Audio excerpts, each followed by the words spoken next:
Queridos, o que nós chamamos de ser humano, o ser humano, o que eu sou, o que você é, ele é formado por três componentes que não se pode estabelecer fronteiras, mas que esses três juntos é que geram esta estrutura extraordinária chamada de ser humano.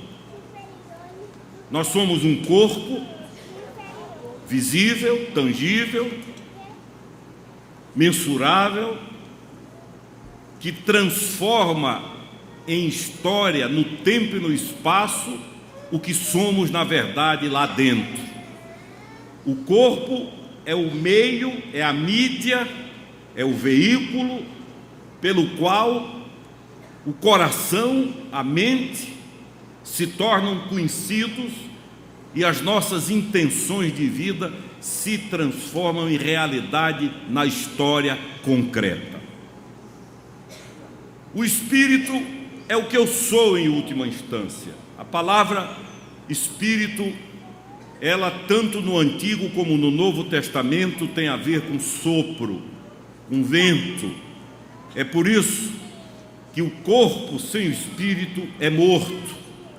É por isso que a matéria humana, por mais cuidada que seja, no momento em que este sopro de vida, que um dia foi posto no homem na criação, sai, retira-se, o corpo fica absolutamente morto, independente da sua idade ou da sua condição. E temos somos um terceiro momento, que é a alma, que vem da palavra grega psique, que é o lugar onde se instalam algumas coisas fundamentais da nossa vida, tais como a vontade, o intelecto e as emoções. Tudo isto funcionava de maneira harmônica, de maneira sadia, tudo isso funcionava na plenitude das potencialidades quando Deus criou o homem. No entanto, o evento chamado pecado, a transgressão da lei, não de uma lei prioritariamente moral, não de uma lei prioritariamente comportamental, mas uma lei de vida, com profundidade e raízes muito maiores do que imaginamos. Quando ela passou a ser transgredida, chocada, gerou desordem, gerou enfermidades, patologias no corpo, na alma e no espírito. É por isso que Mateus, quando fala do ministério do Senhor Jesus, ele logo no início diz que a Jesus eram trazidos paralíticos, lunáticos e endemoniados, mostrando a tridimensionalidade do ser.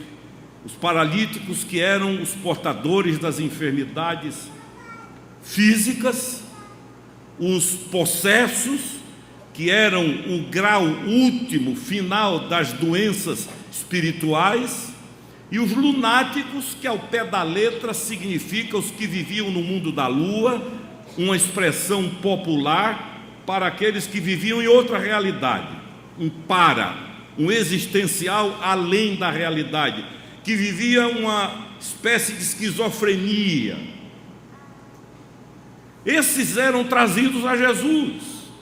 Alguns portavam as três enfermidades.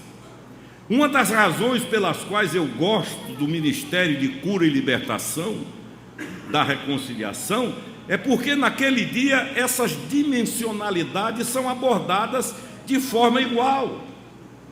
Há uma palavra para os que sofrem enfermidades físicas, há uma palavra para os que sofrem enfermidades espirituais, e há uma palavra para os que sofrem enfermidades da alma, psicológicas. Hoje eu quero focar um pouco e com objetividade, porque pretendo que haja uma pequena ministração depois sobre as enfermidades da alma. Quais os passos para a cura da alma? O psiquiatra Augusto Cury, nosso irmão evangélico cristão, é um presbiteriano, ele afirma que há dois grupos de doentes da alma: os que admitem e os que ignoram. São esses dois grupos. E ele diz que entre os que admitem, que se sabem portadores de doenças, ele diz que há dois grupos: os que admitem e nada fazem para mudar, e os que admitem e buscam ajuda, buscam socorro, até porque muitas vezes já estão no limite do estresse, por conviverem muitas vezes também silenciosamente com seus próprios desequilíbrios, com suas próprias contradições, com seus próprios choques, mantidos guardados a 7 chaves, mas que aniquilam a vida, tiram o sabor da vida e a partir de certa altura minam a própria fé. Os que buscam ajuda, diz ele, buscam na psiquiatria, que é um caminho bom, abençoado e sadio. Há os que buscam a ajuda em realidades espiritualistas, e aí há um leque enorme. E por mais incrível que apareça, no século 21, no terceiro milênio, isso aumenta cada dia. Há os que buscam ajuda meramente religiosa. O que eu quero hoje é dizer algumas coisas a vocês para que haja conforto e esperança. Em primeiro lugar, queridos, todos nós, de alguma forma, somos portadores de patologias da alma, doenças na alma.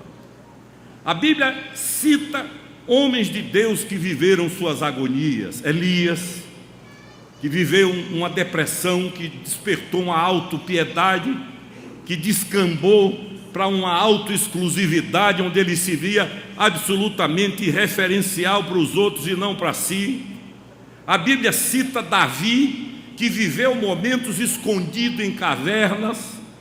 A Bíblia cita muitos homens e mulheres que viveram as suas angústias de alma, as suas enfermidades. E o perigo das patologias da alma é que elas destroem o ser, destroem os que se aproximam, destroem relacionamentos, destroem amizades, aniquilam às vezes a própria fé e precisam ser encaradas e tratadas e curadas em nome de Jesus. Não há como ter uma espiritualidade sadia sem saúde emocional. As coisas estão interligadas, porque embora sejamos corpo, alma e espírito, nós não somos departamentos estanques. Não há como se ter um momento de saúde em tal lugar e de enfermidade aguda em outro. Essas coisas se comunicam. Eu estava ali conversando com o Técio e comentando, do ponto de vista, para falar uma linguagem tecnológica moderna, a alma é um software e o corpo é o hardware. A alma é o programa. E muitas vezes as patologias são aqueles vírus que penetram, que contaminam, que adoecem.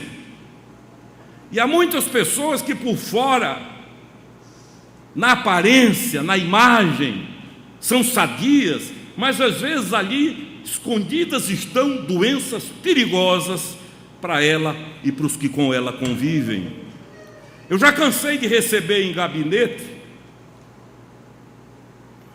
casamentos destruídos por causa de doenças da alma, de problemas que são imaginados, mas que não existem, de mentes adoecidas que começam a gerar argumentos, passam a noite conversando consigo mesmo, ou como diz o reverendo Caio Fábio, é a psicose conversando com a neurose a noite inteira, e vão imaginando situações, criando conexões, tirando conclusões que desembocam em agressões, que destroem o relacionamento, para algum tempo depois a ficha cair, e com a mão na cabeça dizer: meu Deus, não era nada daquilo. Mas a mente adoecida trabalhou. A alma adoecida trabalhou. Quando a alma adoece, um aspecto que fica fragilizado é o da vontade. Do ponto de vista bíblico e de Jesus, a vontade é o carro-chefe da alma. Se alguém quer vir após mim. Vamos repetir isso aí? Se alguém quer vir após mim. De novo, se alguém quer vir após mim. Salomão diz que o homem que não tem vontade, que não tem domínio próprio, é como uma cidade sem muro, desprotegida, aberta, exposta. São aqueles seres que sabem que estão errados, que transgridem, que vivem em confronto com a realidade da palavra e de Deus, tentam, querem, choram, mas a vontade é fraca, sucumbem. São aquelas dízimas periódicas de fracasso, tentativa após tentativa, mas na hora de exercer o domínio próprio, a casa rui. Há outros que têm essa enfermidade alojada ou afetando mais o entendimento, o intelecto, que é outro componente da alma, e choram para entender, por exemplo, o Evangelho, tão simples. Choram para entender algumas coisas na vida que parecem tão óbvias, tão claras para os outros, no entanto não entra, não se enquadra, não se aloja. E finalmente, o terceiro componente de uma psique, de uma alma, que são as emoções, que quando adoecidas, a sintomatologia é terrível, mas eu quero apenas citar uma, aqueles que possuem esse componente da alma adoecido, ao invés de dominarem as suas emoções, são dominados por elas. Ao invés de controlarem, de administrarem as emoções, são por elas administrados, conduzidos, fazem o que sentem, são impulsionados por essa onda extraordinária e maravilhosa que Deus colocou como componente da alma humana, mas que quando assume o comando, tragédias são previsíveis e anunciadas. E como o mundo está posto no maligno, a Bíblia diz, não a natureza, a ordem, o sistema, está posto no maligno, há uma inversão, há um embaralhamento na psique humana, há uma desordem. Nós vivemos a época sociologicamente chamada de pós-modernidade, onde há quase que a ditadura das emoções. E o princípio é o seguinte: faz bem, faça. Sente-se bem, parta para cima. É bom para você, em frente. E eu poderia ficar com vocês aqui abordando tudo isso. Quando Davi escreveu o Salmo 42, ele estava com a alma em desordem, como resultado da transgressão. O pecado, não o pecado que fez essa regrinha boba que a religião cria, que a igreja cria para faturar, me desculpe a franqueza, que o sistema religioso cria para dominar, para meter medo, para manipular, para coisificar. Mas quando é ferida e transgredida uma lei, princípios que independem de eu concordar ou não com eles, mas quando feridos, a fatura chega, a conta chega. E Davi havia ferido esses princípios.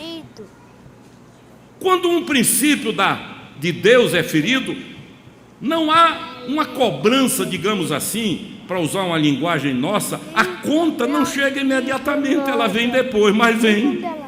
É como uma semente que você planta e depois de um tempo ela parece que morreu, mas logo vai germinar e produzir seus frutos amargos. Davi vivia isso, e a alma, a psique de Davi entrou em parafuso. Ele, em alguns salmos, como 32, 37, 38, 51, 139, 42, ele diz que tentava dormir, não dormia, não conseguia ver as coisas dentro da lógica, da realidade. Houve um embaralhamento na alma, e por conta disso, houve destruições nos relacionamentos, na família. Se você ler a história de Davi, você vai ver que Davi teve uma família absolutamente desastrada, desorganizada, ainda que fosse um homem segundo o coração de Deus, mas feriu princípios, e princípios feridos eles geram cobranças. E é nesse contexto que ele escreve o Salmo 42, que eu não quis que fosse lido todo, mas ele resume lá no verso 11, perguntando para ele mesmo, que é o estágio crônico do sofrimento da alma: por que estás abatido, ó minha alma? No Salmo 103, ele diz: da cova redimiste a minha alma. É uma linguagem para depressão profunda, para uma tristeza incontornável. Mais adiante, ele cita que era impossível louvar a Deus, porque a memória o achatava com a lembrança do que ocorreu, e ele busca de todas as formas uma cura para a alma, porque descobre que se a alma não estiver sadia, o mundo ao seu redor vai adoecer também, e ele vai causar prejuízos, destruir muita gente em razão das suas próprias enfermidades de alma. O que eu quero agora é dizer que 100% desse auditório tem doenças na alma, inclusive quem prega. Eu tenho minhas psicopatologias, que popularmente, antigamente, chamava-se de manias. Mano, aquilo é uma mania. Todos nós temos. Todos nós temos alguma coisa em nós. E o que é pior, temos uma área de sombra que desconhecemos, que raramente andamos por ali, e quando fazemos, tateamos, e nós mesmos não nos entendemos quando algumas coisas brotam, surgem. E eu já cansei nesses 42 anos de vida ministerial de ouvir pessoas chorando com a mão na cabeça, dizendo: onde é que eu estava quando fiz aquilo? Como é que eu fiz aquilo? Há muito mais nos porões da alma do que nós podemos imaginar. É por isso que Davi, quando ora no Salmo 139, que o reverendo Técio gosta, e é um salmo lindo, ele pede a Deus que cuide dos pecados ocultos, daquelas coisas que fazem parte dele, mas que ainda não subiram à consciência, que ele não sabe, ele não vê, mas que ele percebe que a qualquer hora podem vir à tona. Ele mesmo nos aponta o rumo para que haja vitória e a nossa alma comece a conquistar saúde em nome de Jesus. Todos nós precisamos, em áreas diferentes. Uns vivem debaixo da ditadura do medo, da insegurança. Outros são intempestivos, daqueles que pensam depois que fazem. Outros têm como primeira reação emocional ante uma dificuldade a agressão, o destruir. Outros elaboram com a facilidade imensa a engenharia da aniquilação do outro. Outros são de uma timidez incontornável. Outros veem brotar do coração perversões que chocam eles mesmos e dizem: como é que eu sou capaz disso? Já contei a história de uma senhora no meu gabinete que disse em choro: nunca pensei que eu fosse capaz de pensar o que eu ando pensando. De vez em quando, dessas regiões abissais, chega ao nível da consciência essas coisas que são processadas e que são oriundas de uma alma enferma, de uma alma adoecida. É aquela hora quando você olha para trás e diz: como é que eu fiz? Onde é que eu estava? Houve um processo hipnótico, anestésico. A Bíblia usa a palavra embotamento, mas o termo grego é hipnoses, que tira a consciência da realidade. E estes são apenas alguns sinais de que o software está ruim, de que a alma está doente. Mas eu quero já dizer a você a cura para ela em nome de Jesus. Nenhum de nós precisa expor, mas é preciso que numa hora dessas os que creem na palavra olhem para si e possam diagnosticar em si mesmos quais são as expressões mais agudas de uma alma enferma. Davi diz, nesse mesmo salmo, que o primeiro passo para uma terapia boa, claro, estou falando do ponto, agora falo como bispo, como pastor. Agora não falo de outros recursos abençoados, ricos e saudáveis para a cura da alma. Agora eu vou me ater ao que a Bíblia nos aponta, que é também fundamental para a cura da alma. Em primeiro lugar, ele diz, é aprender a entregar tudo a Deus, tudo, abrir o coração para Deus. E a ironia disso está no fato de que eu vou abrir para contar o que ele já sabe. Não há nada que eu diga que ele não saiba, mas só o fato de falar vai ser cura para mim, não para ele. Eu tenho dito nos cursilhos que confissão é isso, é análise, é terapia, é psicoterapia. É sentar no divã, deitar no divã e abrir o peito e botar tudo para fora.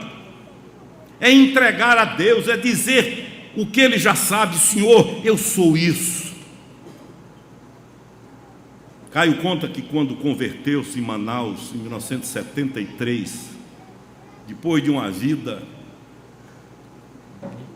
de pós-graduação em transgressão, transgredindo de forma aguda em tudo que se conhecia nos seus dias, a alma adoecida gera um desejo de morte, e ele toma a decisão de tirar a própria vida. Há uma série de coisas que acontecem no dia que seria o dia da morte, 17 anos de idade, e finalmente ele volta para casa, 6 da manhã, ajoelha-se, janela aberta, olha para o Rio Negro, o dia amanhecendo, e ele ora a Deus dizendo: Senhor, se é verdade o que a minha mãe me ensinou, que o Senhor veio buscar e salvar o que se havia perdido, eu sou o cara ideal para você encontrar. E resumiu dizendo: eu sou um porco, eu vivo chafurdando na lama, ainda que ninguém saiba, ninguém perceba, porque tenho capacidade suficiente para maquiar. Foi o dia da redenção, foi o dia da cura, foi o dia da transformação. Primeiro passo é contar a Deus o que ele já sabe. Mas o ato, uma vez ele conversando comigo na cidade de Sintra, na vila de Sintra em Portugal, estávamos no hotel e ele disse: eu não entendo porquê, mas Deus gosta que a gente verbalize. Deus gosta. Eu acordei 3 da madrugada com ele orando em voz alta, e ele viu que incomodou, foi para o banheiro, forrou a banheira e dormiu lá. E no outro dia, conversando, ele disse a mim: não entendo porquê, não vejo explicação em toda a Bíblia, mas o fato é que Deus gosta que a gente fale, verbalize. E esses dias eu lembrei disso, porque a Bíblia diz a respeito de Jesus, e orando em voz alta. Se há alguém que não precisava orar em voz alta, era ele, pela comunhão absoluta. Os irmãos da Coreia do Sul, que experimentaram um dos maiores avivamentos da história, desenvolveram essa habilidade de orar em voz alta. Então é contar, é dizer para Deus o que você é, e aos limites do seu conhecimento abrir o coração, porque uma vez que a sombra é posta diante de Deus, a sombra foge e a luz se instala. A segunda coisa que Davi ensina, nos versos 4 e 5, é a louvar a Deus por todas as situações. Aí ultrapassa as sensações. Só quem crê faz isso. Olha o que Abacuque diz: ainda que a figueira não floresça, nem haja fruto na vide, ainda que falhe o produto da oliveira e os campos não produzam mantimento, ainda que o rebanho seja exterminado e nos currais não haja gado. Ele está falando das 4 fontes de renda fundamentais da nação naqueles dias: a oliveira, de onde vinha a oliva, o azeite de oliva; a videira, de onde vinha a uva e o vinho; e ainda que os campos não produzam mantimento, 100% da economia naqueles dias estava no campo. E ele radicaliza, diz: ainda que não haja gado no curral, isto é, ainda que eu vá à falência, ainda que tudo que eu tenho como fonte de renda se acabe, ainda que todas as fontes produtoras sejam extintas, ainda que não haja para onde eu olhar e ver como gerar sustento, ainda assim, todavia, é a adversativa da esperança, eu me alegrarei no Senhor e exultarei no Deus da minha salvação. Daqui para frente, aos olhos do mundo, me permitam a crueza da expressão, é conversa para doido. A mente humana não decodifica. Eu conheci, essa semana a Carmen viu um ator antigo de novelas, eu não vou citar o nome.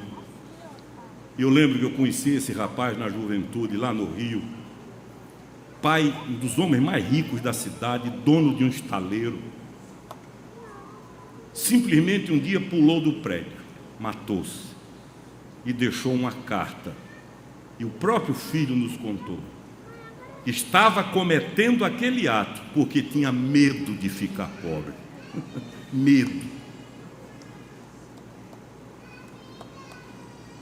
Abacuque vai pela via inversa. Ainda que tudo se acabe, que todo sustento desapareça, ainda que toda a minha capacidade de produzir seja anulada, todavia, esta alma é curada em nome de Jesus. Não porque ela elimina a verdade de um sustento, de uma produtividade, não é isso, é porque ela ordena as coisas, vocês estão entendendo? Põe a coisa no seu devido lugar. A confusão que inverte, que altera, que mexe. É por isso que no grupo de discipulado, Carlinhos Queiroz falou tanto no paletó, nos 2 paletós dele, porque são 2 parábolas. Na hora que eu inverto, eu desordeno, e a mente desordenada é uma ameaça a mim. O que Abacuque está dizendo não é que não quer mais ver o gado, ou a oliveira, ou a videira. O que Abacuque está dizendo é que enquanto a âncora dele estiver em Deus, as coisas estão no seu devido lugar. As prioridades.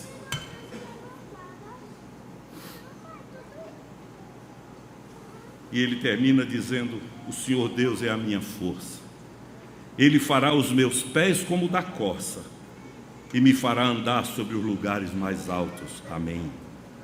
Em penúltimo lugar, Davi nos ensina que a cura da alma vem quando aprendemos a esperar em Deus. Verso 5. Espera em Deus. Ele diz à alma, ele fala para ele: espera em Deus, pois ainda o louvarei pela salvação que há na sua presença.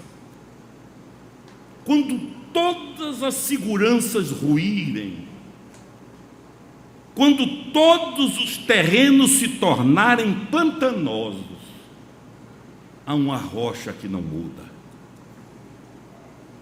Aí entra o atrevimento da fé. Espera em Deus. Ele diz a ele mesmo, ele fala para ele: espera em Deus. Não espera em coisas, em homens. Não espera em situações terrenas. Já que tudo caiu, espera em Deus. Espera. E aí ele vem com esse ainda glorioso, que equivale àquele mas que eu coloco em algumas mensagens. Ele diz: pois ainda o louvarei. Jó, depois de sofrer todos os prejuízos que um ser humano pode sofrer, aparece com essa: eu sei que o meu Redentor vive e que um dia se levantará sobre as nações. O apóstolo Paulo diz: não há salvação em nenhum outro, pois debaixo do céu não há nenhum outro nome dado aos homens pelo qual sejamos salvos. Em último lugar, confiar de todo o coração. E contra a lógica, e contra a obviedade, e contra a racionalidade. Quanto pior fazer força para crer, porque o crer não está erguido sobre o sentimento, mas sobre a capacidade de ver o que ainda não existe, mas que vai existir em nome de Jesus. Pois ainda o louvarei, verso 11, a Ele, o meu Salvador e Deus meu. Eu quero concluir lendo para vocês algumas indicações, sugestões para quem não quer ter a alma adoecida. Preste atenção. Primeiro, se não quiser adoecer, fale dos seus sentimentos. Emoções e sentimentos que são escondidos, reprimidos, acabam em doenças, como gastrite, úlcera, dores lombares, dor na coluna. Com o tempo, a repressão dos sentimentos degenera até em câncer. Então vamos desabafar, confidenciar, partilhar a intimidade, segredos, nossos pecados. O diálogo, a fala, a palavra é um poderoso remédio e excelente terapia. A Bíblia diz: confessai os vossos pecados uns aos outros, para serdes curados. É o que está dito aqui. Segundo, se não quiser adoecer, tome decisão. A pessoa indecisa permanece na dúvida. A indecisão é um inferno, na ansiedade, na angústia. Eu tenho dito que é melhor uma decisão errada do que o estresse da indecisão. A indecisão acumula problemas, preocupações, agressões. A história humana é feita de decisões. Para decidir é preciso saber renunciar, saber perder vantagens e valores para ganhar outros. As pessoas indecisas são vítimas de doenças nervosas, gástricas e problemas na pele. É o que eu chamo, me permitam, de TPD, tensão pré-decisão. Vou, não vou, faço, não faço, aí não dorme. Vou, não vou, faço, compro, não compro, vendo, não vendo, é, não é, aí não come. Daqui a pouco está uma pilha, tenso, TPD. Decida, ainda que seja errado, corrige depois, é melhor do que o estresse da indecisão. Terceiro, se não quiser adoecer, busque soluções. Pessoas negativas não enxergam soluções e aumentam os problemas. Tem gente que tem uma capacidade de ver o ruim no bom. Preferem o choro, a murmuração e o pessimismo. Melhor é acender um fósforo do que chorar por causa da escuridão. Pequena é a abelha, mas produz o que de mais doce existe. Somos o que pensamos. O pensamento negativo gera energia negativa que se transforma em doença. Então, procure soluções. Em quarto lugar, se não quiser adoecer, não viva de aparências. Eu bato demais nisso. Quem esconde a realidade finge, faz pose, quer sempre dar a impressão que está bem, quer mostrar-se perfeito, bonzinho, está acumulando toneladas de peso, uma estátua de bronze com pés de barro. Nada pior para a saúde do que viver de aparência e fachada. São pessoas com muito verniz e pouca raiz. Seu destino é a farmácia, o hospital, a dor. Em quinto, penúltimo lugar, se não quiser adoecer, antepenúltimo, aceite-se, aceite você. A melhor versão de Deus para você é você. Eu conheci um que queria ser Elvis Presley. E um dia eu digo: ó, cara, eu vou te dizer uma coisa. Desisto, porque o principal requisito é voz e você não tem. Se você abrir a boca, vai correr muita gente. Então, além da doença que se instala, A rejeição de si próprio, a ausência de autoestima, faz com que sejamos cruéis conosco. Ser eu mesmo é o núcleo de uma vida saudável. Os que não se aceitam são invejosos, ciumentos, imitadores, competitivos e destruidores. Aceitar-se, aceitar ser aceito, aceitar críticas é sabedoria, bom senso e terapia. Você é a melhor versão que Deus tem para você. Você é único, não há dois vocês. Você é um indivíduo. Em 7 bilhões, não há dois iguais. A sua geografia só você tem. Agora, em penúltimo lugar, se não quiser adoecer, confie. Quem não confia, não se comunica, não se abre, não se relaciona, não cria ligações profundas, não sabe fazer amizades verdadeiras. Sem confiança não há relacionamento. A desconfiança é a falta de fé em si. Quem vive desconfiado está dizendo: eu sou fraco, nos outros e em Deus. Há muitos anos, Caio fez uma afirmação que eu não entendi, quando disse: é melhor ser traído do que viver desconfiado. Depois de muitos anos eu entendi, é verdade. O desconfiado, ele adoece e adoece os outros. Ele vê o que não existe, corre do que não tem. Por isso a Bíblia diz: foge o perverso sem que ninguém o persiga. Por isso que a Bíblia diz: o mal que eu temia, esse me sobreveio, que de tanto pensar mal, o mal veio. É melhor, é menos danoso ser traído. É bom? Não, é ruim, é amargo, é fel, é duro, mas é menos danoso do que ter um estilo de vida desconfiado.